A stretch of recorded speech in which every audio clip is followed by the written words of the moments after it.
Ho, ho, ho! Merry Christmas from Booster Claus to you and your viewers, Booster Therapy. I'll be very busy this Christmas, so I've decided to give the gift for your viewers early for the exotic MTG 31 Days of Christmas. I know both Brett and Patrick have been very good this year, so I've decided to give a full commander deck. But there are some conditions. Be warned, you can't open this before Christmas Day, or I'm afraid my generous Grinchy friend will spoil Christmas and steal my thunder. I have managed to contain him, along with other powerful contents, inside the commander case. You must keep this closed until Christmas, Booster Therapy. I'm trusting you, and I know you'll be tempted, but the last thing I need is to have that goblin ruin Christmas. I put my trust in you, Booster Therapy. I know you can do it. Merry Christmas! Oh, ho, ho! Booster Claus, what is this? It's beautiful. It's shiny. I can't open this until Christmas? Why? If it's for the viewers, if it's for our loyal subscribers, why wouldn't I open this? These pack cracking hands, they just can't help themselves.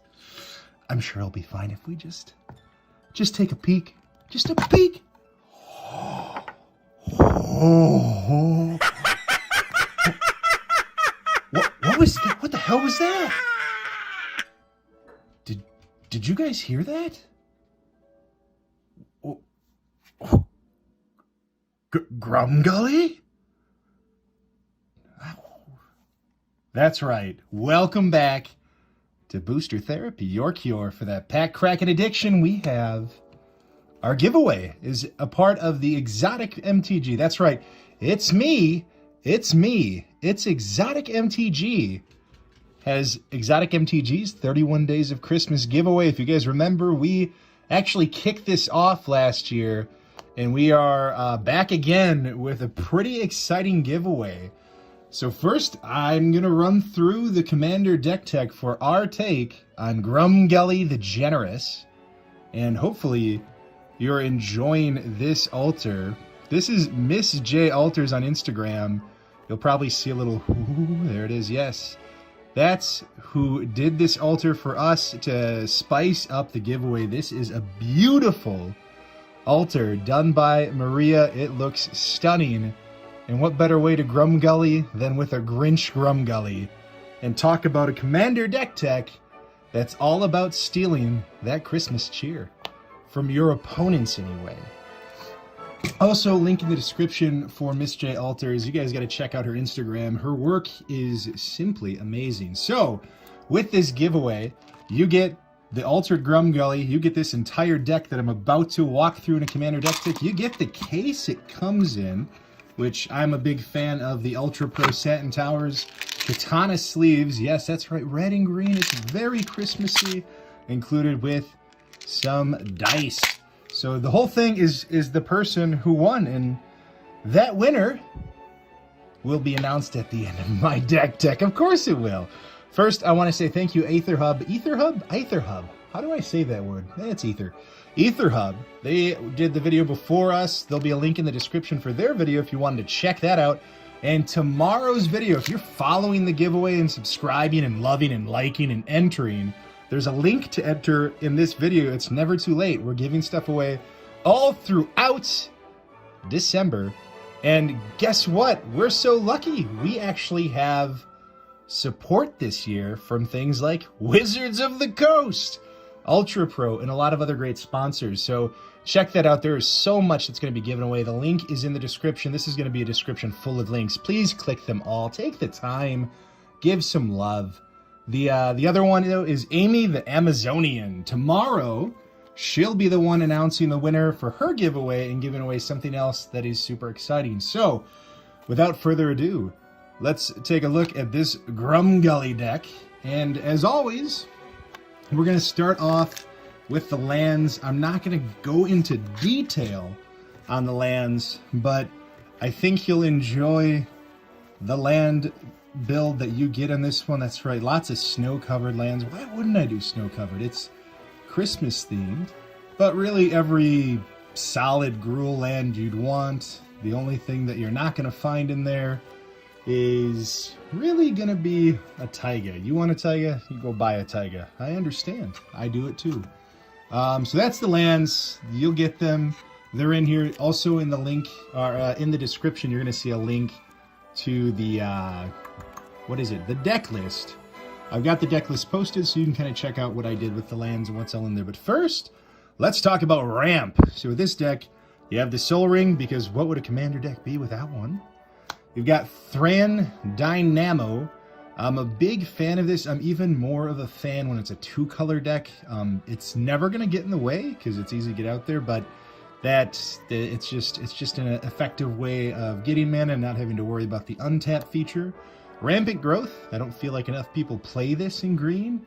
Any sort of 2-mana ramp is good, and the 2-mana ramp that gets you a land rather than something as fragile as an artifact, in my mind, is always stronger. Cultivate, because it's a green deck, and green decks have Cultivate, or always should. And if you have a Cultivate, you have Kodama's Reach, because it's just doubling down on what is already known to be good and effective in your ramp game to grow, to do some of the things that this deck is going to try to do. And then Gruul Signet, mainly because I just love the artwork, and I'm all about the 2-mana ramp. 2-mana ramp is kind of that sweet spot to make sure you get going, and if you can double down on it, it just helps. So that is the ramp in this deck. It was 37 lands. I don't think I mentioned that. So 37 lands in our Grumgully deck. Grumgully. The next is going to be a bit of our card draw. The first one we're going to have is Azur's Gateway. I love this card draw. I also love the idea of flipping this to tap it for your mana total. If you can be tapping for 30 or 40 mana, there's a lot of fun things you can do. We'll talk about a couple of finishers in this deck that would really help with. But in general, honestly, the draw card is really good. Next one is Return of the Wild Speaker. You get a couple functionality pieces with this. I also love that it's an instant. I don't think this is talked about enough, but draw cards equal to the greatest power among non-human creatures you control. We're going to have a lot of beefy creatures. I mean, in all honesty, your worst case scenario should be a 3/3, and if you're paying 5 mana instant speed to draw three cards, that's still pretty good, especially if you have the additional utility that you can, +3/+3 your whole crew to smack in, or get something way bigger. Guardian Project, anything that's creature feature, you really want to have a card like this. We're not playing off a ton of tokens. There's definitely a token strategy in here, but in general, you're casting a lot of creatures. There's a lot of creatures entering the battlefield, and with Grumgully, we're going to abuse that 1/1 counter mechanic to repeat that ETB. Beast Whisperer, because it's kind of the same as Guardian Project, arguably a little bit worse for a couple of reasons. One, it's on the cast. I prefer ETB. I think there'd be a big debate there. It's also a creature. It's just a bit more fragile, but doubling down on the draw effects and giving you a nice way to dig through the deck. The next chunk we're going to go through is just a handful of those useful creatures. There's no particular order. We're just going to dive through some of the creatures I love. So Grumgully, of course, is a goblin, and these evil little Christmas goblins are going to be doing a lot of nasty stuff. So this is if our main hope doesn't play out perfectly. This is some of the stuff we can do. Pashalik Mons, whenever you're sacrificing a goblin, you can create 2 goblins. It does a damage to any target whenever a goblin dies. So we're going to be working off of a lot of death triggers with this deck, especially ones that come from goblins, and it just makes us that much more impactful. Torbran, he's not necessarily a goblin, but boy is he a Christmassy dwarf, and any source that's dealing damage, which is often going to be a red source from us, and I should have said any red source, it's just adding that additional 2, so it's helping us reach to do a little bit more damage when we're in the place to do so. Krenko, just getting big and spitting out goblins, so we have a board full of them to do lots of funny things. The other thing that's great about Grumgully is it's not a creature, it's not a non-token creature, it's a non-human creature. So even these 1/1 tokens all become 2/2 tokens with Grumgully, so he just kind of lords your goblins a little bit, which is great. Goblin Matron, so we can tutor up some of those goblins. It's just an effective little card. There's also a goblin that is going to hopefully be a little bit broken with our Grumgully utility. Evolution Sage, we're going to have 1/1 counters everywhere. Why not get a landfall trigger that gives us more and more counters? Just lets us proliferate to heaven. The Prowling Serpapard, so we can't get countered because we are a little fragile to that deep control deck, and this helps us step 1 foot in front of it a little bit to make it so all of our creature spells can't be countered. Collector Oof, this little Christmas menace is real good against any opponent that wants to tap their artifacts for good things. It can hurt us because, yeah, we have a couple of them, but generally we're going to be ramping better, and we're running some pretty efficient stuff. The Siege Gang Commander, because the idea of getting a 3/3 and 3 2/2s for 5 mana with a sack outlet that deals damage seems disgusting. So Siege Gang just works real well with Grumgully. Legion Warboss, similar to Krenko, it's just stupid good. It's spitting out a 2/2 Goblin with haste every turn, itself being a 3/3 if Grumgully is already on the board. Rampaging Ferocidon, it's going to hurt because it deals 1 damage to us every time we get a creature, but we're going to be doing so much damage and so aggressive that the whole can't gain life is going to be a deadly mechanic, and making our opponents pay for when they try to get a board state against us is really going to hurt. So just a strong card to stop that life gain. Malira, Sylvok Outcast. You can't get poison counters. Creatures you control can't have -1/-1 counters placed on them. And creatures your opponents control lose Infect. So it protects you from Infect, but that not getting -1/-1 counters is something we're going to look to abuse. And then we have Peer, because his imagination is priceless, especially on Christmas morning. And Hardened Scales on a Stick is never a bad thing when Grumgully is already giving you those 1/1 counters. Next, we have a few tutors. We have the Worldly Tutor, of course. Why not? We need it. It searches for creatures. That's what we're doing. Shared Summons. It lets you get a couple creatures with different names, which in Commander is pretty typical. So this is just a nice, helpful card. It's also an instant speed one as well as the Worldly Tutor. I'm a big fan of anything you can do on somebody else's turn. And then Green Sun Zenith in a pinch when we need it on the battlefield. This will get us there. The next up is some of our removal. So the first thing we have is REB, Red Elemental Blast. I usually get a lot of criticism for playing these. I have yet to play in a game where this wouldn't have been useful, or I did use it. So countering a blue spell that's trying to get in front of us or counter one of our things, or destroying a blue permanent that's nasty, like that Rhystic Study or whatever it is. It's just a nasty little card in Commander. Beast Within, because it destroys anything, which is awesome. So yes, that Glacial Chasm that somebody's trying to get away with, this just stops that. Chaos Warp, kind of like Beast Within, getting rid of anything, mixing it up, gambling a little bit, but it's a good red instant removal card. Vandal Blast, because if you're playing red in Commander, you really should have this card. It's just really good. And then the Crowsand Grit. That way, if somebody's doing something silly with a sack outlet of their own, you can get in the way, split second, and they can't respond, which is an awesome mechanic. Split second Wizards. If you're watching, please bring that back. I love split second. I was actually kind of hoping Modern Horizons, with as weird as it was, we'd see some of that. Lightning Greaves. Let's talk about protecting your commander. Lightning Greaves is one of the best ways in Commander to protect them. It's got a 0 mana cost to equip. You're never really going to look at swinging in with Grumgully. I mean, I guess in some circumstances, maybe you get the opening to do so. But we're not looking to win with commander damage. We want to keep Grumgully safe so we can really abuse that 1/1 counter mechanic that he has for our non-human creatures. Swiftfoot Boots, it's like Lightning Greaves, just slightly worse. But doubling down on a similar type idea is really something we should be pursuing. And then Sword of Truth and Justice is one of my favorite swords. I also like the Proliferate mechanic. We have 1/1 counters everywhere. And then protection from blue and white.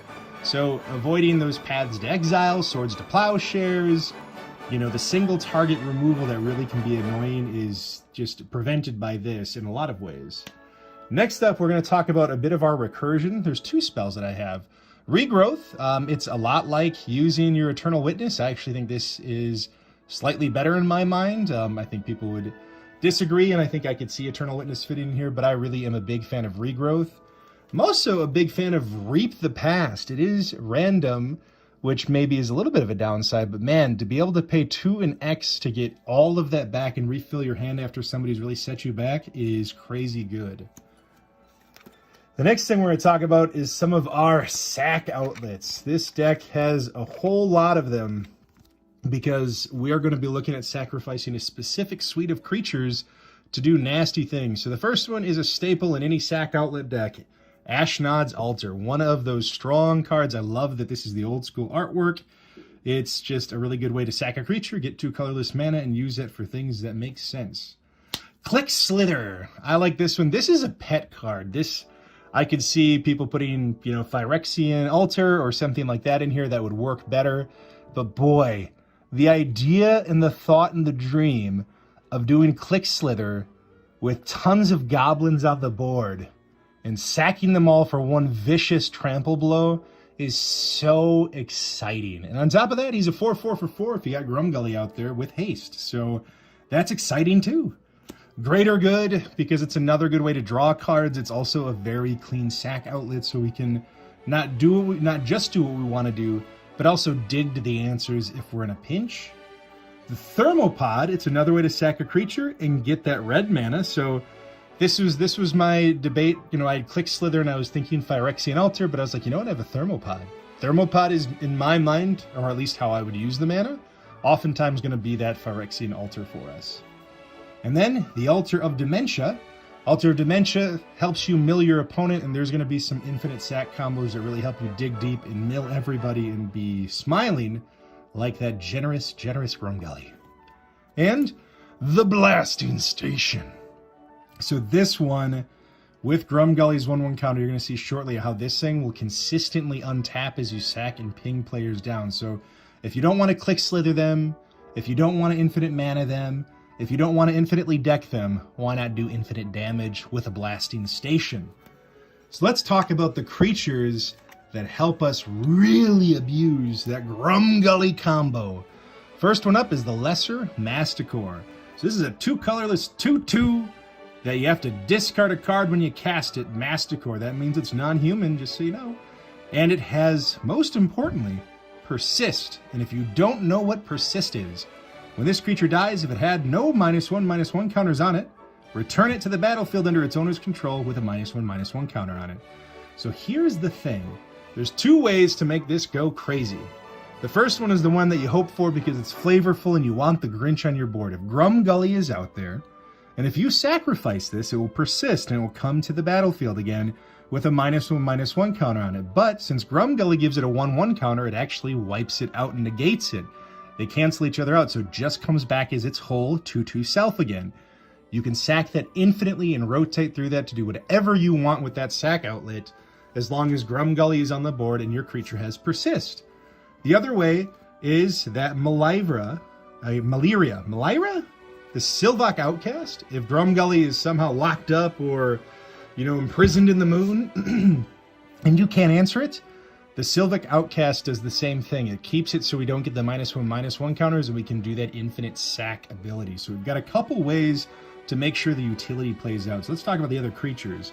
The Scuzzback Marauders is your goblin that you can tutor with the Matron to Persist. So this gives us 3 ways to tutor this. We have, really 4. Worldly Tutor, Shared Summons, Green Sun Zenith, or the Goblin Matron, all able to tutor up the Scuzzback Marauders. Again, non-human, Persist over and over again. Thunder Blust, similar as the rest. It's got Persist, that's why it exists, and it's real good. The Airy Oofs is also a sacrifice ability on its own, so if you need to take care of those nasty flying creatures, go for it. The Fury Stoke Giant is also crazy good because it's got additional mechanics like tapping and dealing damage, so it's probably your highest value target when it comes to your Persist creatures. Oops, and then we're on to the next part, our enchantments that give us utility. So Hardened Scales, it's like Pier, but a little bit more durable. Hardened Scales really doubles down on Grumgully's nastiness, because that boy, we know, is not generous. The next thing we got is Beastmaster's Ascension. So if people break and they see the sack outlet from 1,000,000 miles away, which is going to happen, we can still beat the crap out of them with a bunch of evil little goblins. And that is what you're going to do with Beastmaster's Ascension. So as you're casting your goblins that replicate little tokens everywhere, this can make those tokens even more deadly. Primal Order, because we're not going to play a ton. We're pretty heavy on the non-basics, and we want to punish people. Those people that have that greedy mana, we want to make sure they pay for it. Primal Order, if you don't play this is a pretty inexpensive card, actually. I would suggest buying it, especially if you're a fan of playing monocolor decks where you don't need non-basics. This can be evil. Fires of Yavimaya, because haste is important when you're trying to go wide and swing away. Rhythm of the Wild, it's the same thing, but it's like taking Fires of Yavimaya and the Prowling Serpapard and making it one card that's an enchantment and just better. Harder to remove, harder to target. It makes it so they can't counter those creatures, and you can give them haste, or you can give them more 1/1 counters. And because we want to make those people pay and Primal Order was not enough, Blood Moon. This is the Christmas moon you could hope for, we dream for, to see that distaste in your opponent's face. When you Blood Moon them and you lock out every chance they had and every hope they wanted at winning this Christmas matchup. So Blood Moon, a really strong enchantment, and boy do I love playing it. The next one is Doubling Season. That's right, this deck is really quite expensive. Doubling Season is yours as well. We got 1/1 counters that we get to double. We got tokens that we want to double with our different Legion Loyalist and all of those other things, or War Boss, not Loyalist. We really want to make the most out of those, and Doubling Season does that. And if it's not enough, don't worry. You have Primal Vigor, which in this case is exclusively the same as Doubling Season, because we're not really working off a Planeswalker or any other mechanic. We're just doubling everything, so giving us a double down on the Doubling Season. War's Toll is a nice way to control in red. Red and green is a combo pair. Struggle to control. There's not a lot of great cards out there. War's Toll really makes people have to be more thoughtful with their turns, at least your opponents. If they're going to tap one thing, or if they're going to do one of those things with their lands or with their creatures, they got to do it with all. The other thing that's nice is it's one-sided. It's your opponents. So it gives you the freedom of kind of doing what you need to do to win, but it really makes their choices that much more difficult. Warstorm Surge. Here is one of the ways to infinitely combo. If decking them wasn't enough, or the blasting station's not out there and you just have the Thermopod or one of those more generic sack outlets, this lets that ETB over and over and over again with your Persist creature deal damage over and over and over again. So it's a way for infinite damage, and it's a little bit harder to answer. Impact Tremors, it's exactly like Warstorm Surge. It's better in my mind, because we don't care what number the damage is necessarily. We just care that we're doing damage. So the other thing that's nice with this is you're going to have a lot of tokens entering the battlefield, so it's just going to play off of that as well. And if we're doubling tokens, and if we have Torbrand and 1 damage is 3 damage, this just gets out of hand fast. And why not? If those weren't enough, let's put the best version in here. Perforos, God of the Forge. Every creature, that much damage. It's indestructible. This thing is a beast on its own. Crater Hoof Behemoth. This is getting expensive, guys. Man, that person who won, I bet they can't wait to hear their name. We're almost there. Just wait. Hang on. You might be the winner. Crater Hoof Behemoth. We go wide. This gets ridiculous. Comet Storm, because if you've got the Thermopod out there and you've got infinite red mana, why not burn everybody's face off with a Comet Storm? Real nice. Captivating Crew, because what would a Grinch be without having a way to steal other people's creatures and good joy and fortune and love and happiness to just sack it to your Ashnod's altar? Well, the Captivating Crew lets you do that, and he partners well, even though he's a human, with our Grumgully. And if stealing one at a time is not enough, and you're like me, and you really want to grow with that greed, Insurrection is the final card of this deck, and the final piece to our Grumgully the Grinch deck. And this is stealing everybody's creature. This is slapping everybody with their creatures and then sack them all away so they never get them back. This is the way that we Grumgully. And without further ado, you guys want to know who the winner is of this beautiful altar, again by Miss J Altars. And this deck that I put a little bit of heart and soul in, a little bit of love, and a little bit of Christmas evilness, because bah humbug, I hate Christmas, give me Halloween every day. Nick Breton from Australia, you're our winner, buddy. This is coming your way in all of its glory. I'm going to seal it up, pack it up, make sure it's nice and safe. Again, you've got these katana sleeves. You guys shuffled these. Nothing shuffles quite like katana sleeves. These are all yours. This deck is yours. We thank you for being a part of the fun, entering the 31 days. Everybody else out there, there's so much more being given away. Make sure you check out Amy, the Amazonian's video that's coming up tomorrow with her giveaway, and more to find out with these 31 days. The last thing I'll add, if you've hung out with me for this 24 minutes and you're here for another minute, this playmat you see, this beautiful dragon, I wanted to give everybody else a shot at something else. Nick Britton, you're getting that deck and that deck box and everything beautiful about Grumgully the Grinch. But the rest of you, leave a comment on this video. This playmat, it's going to one of you. It doesn't matter where you are. You could be in Australia with Nick. You could be in England. You could be in the USA. It doesn't matter. Leave a comment on why you love this deck, why you hate me, why my voice is annoying, or why Booster Claus made a terrible mistake. And let us open up that evil little guy. Leave a comment. We're going to pick somebody at random. I'm going to send this playmat to you. These are nice, durable Booster Therapy playmats. Oh, look at that. There's Seb McKinnon. He makes an appearance in every video. This is Booster Therapy. You guys are all the greatest. Have a Merry Christmas. Thank you for everything you've done for our channel, all the love you've given us. Pat and I could not be more grateful. We love the community we're a part of, and we look forward to continuing to grow with all of you. Exotic MTG, thanks for organizing this. You're a pretty good dude. We love you. We love what you do for us. Keep going on. Keep doing what you do. We're proud to be a part of this. Until next year and until the next video and more Commander Deck Techs, you guys all have a lovely Christmas.